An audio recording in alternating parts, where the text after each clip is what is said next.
گناہوں کی مستی ایک ایسی ہے کہ انسان اس کی طرف توجہ نہیں دیتا، التفات نہیں دیتا، اور پھر انسان کثرت سے جب غفلت میں زندگی گزارتا ہے تو پھر اس کو ہوش بھی نہیں آتی۔ ایک صحیح روایت میں آتا ہے کہ جب کوئی شخص گناہ کرتا ہے تو اس کے دل پر ایک سیاہ رنگ کا دھبا پڑ جاتا ہے، اور اگر وہ توبہ کر لیتا ہے، تلافی کرتا ہے، تو وہ سیاہی اس کے دل سے مٹا دی جاتی ہے۔ لیکن اگر وہ توبہ نہیں کرتا تو پھر وہ سیاہی جو ہے دوسرے گناہ کے ساتھ بڑھ جاتی ہے، پھر گناہ پہ گناہ کرتا ہے اور سیاہی بڑھتی چلی جاتی ہے، حتیٰ کہ ایک مرحلہ ایسا آتا ہے کہ پورا دل سیاہ ہو جاتا ہے۔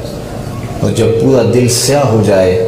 تو پھر نیا گناہ کرنے سے اسے کوئی شرمندگی، کوئی ندامت، کوئی دکھ، کوئی بوجھ، کوئی تکلیف نہیں ہوتی۔ کاغذ بالکل سفید ہو تو اس کے اوپر ایک داغ لگا ہو تو ہر ایک کو چبھتا ہے کہ یہ کیوں ہے، بندہ اس داغ کو چھپاتا پھرتا ہے یا صابن کے ذریعے اس کو دھو کے صاف کرنے کی کوشش کرتا ہے۔ لیکن ایک داغ کے بعد دوسرا داغ لگ جائے، تیسرا لگ جائے، چوتھا لگ جائے، تو پھر آہستہ آہستہ جب پورا لباس داغ ہو جائے تو پھر اسے چھپانے کی ضرورت بھی نہیں ہوتی اور پھر اسے محسوس بھی نہیں ہوتا۔ تو جب انسان کے ضمیر پر گناہوں کے داغ لگنے لگیں تو اس کو فوراً ان کو دھو لینا چاہیے، توبہ کے آنسوؤں سے صفائی کر لینی چاہیے، اور اگر وہ نہیں کرے گا تو داغ بڑھتے چلے جائیں گے اور اس کا سارا من میلا ہو جائے گا۔ جب بچہ پیدا ہوتا ہے تو اس کے دامن پہ کوئی ایک بھی گناہ کا داغ نہیں ہوتا، لیکن جو وقت گزرتا ہے تو پھر وہ اپنی بدعمالیوں کے داغ لگاتا ہے۔ توبہ کرنے والے دھوتے رہتے ہیں، لیکن جو توبہ نہیں کرتے ان کا سارا ضمیر سیاہ ہو جاتا ہے، پھر گناہ کرنے کے بعد انہیں کوئی دکھ شرمندگی نہیں ہوتی۔ اس لیے میاں صاحب مشورہ دیا اپنے ماننے والوں کو کہ تیرے ضمیر کی چادر بالکل سفید ہے، اس پہ کوئی داغ نہ لگانا۔ تو میاں صاحب فرماتے ہیں چٹی چادر پھومنا والی تے داغ نہ لاویں جڑیاں، پھر نہ آکی حشر دہاڑے حال ربا کی بنیا۔ یہ اللہ تعالیٰ کا نظام ہے کہ اس نے موت کو مخفی رکھا، ایک لمحہ بھی پہلے نہیں پتہ چلتا کہ اب میری موت کی گھڑیاں آ گئی ہیں۔ تو جب آ جاتی ہے موت تو پھر بے بسی ہوتی ہے۔ تو یہ جو زندگی ہے ہماری مختصر زندگی، اس زندگی کو اس ڈھب سے گزاریں۔ دیکھو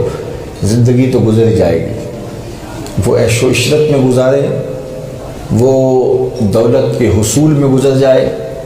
وہ زندگی مسلح پہ گزر جائے، ذکر و درود میں گزر جائے، خلق خدا کی ہمدردی، مخلوق خدا پر رحم کرتے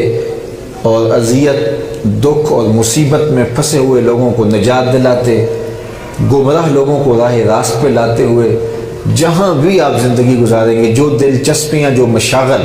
آپ اپنے بنا لیں گے، انہی مشاغل میں آپ کی زندگی گزر جائے گی۔ وہ بھی دنیا کے اوپر لوگ بستے ہیں کہ جو اپنا سارا دن تاش کھیل کے گزار دیتے ہیں تو شام ان کی بھی ہو جاتی، اور وہ لوگ بھی دنیا پہ بستے ہیں جو سارا دن، جن کی آنکھیں قرآن مجید کی تلاوت سے وضو کرتی ہوتی تو دن ان کا بھی گزر جاتا ہے۔ اس طرح جو راتیں تہجد کے مصلح پہ گزارتے ہیں رات ان کی بھی بیت جاتی ہے، اور جو نائٹ کلب میں رات گزارتے ہیں رات ان کی بھی بسر ہو جاتی ہے۔ تو یہ فیصلہ میرے ہاتھ ہے، آپ کا آپ کے ہاتھ ہے کہ ہم نے اس مختصر زندگی کے سفر کو کیسے کاٹنا ہے۔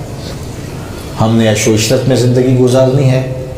یا کہ زندگی کو اللہ اس کے رسول کی رضا کے مطابق بسر کرنا ہے۔ جس تک پیغام حق پہنچا ہی نہیں ہے، جس نے کوئی اچھا ماحول پایا ہی نہیں، افسوس اس پہ بھی ہے، کاش کہ وہ کوئی اچھا ماحول پا لیتا تو گمراہ نہ ہوتا اور ذلت کی زندگی نہ کاٹتا۔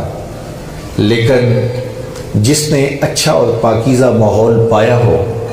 اسلامی زندگی کا اسے تصور دیا گیا ہو، اور اس کے سامنے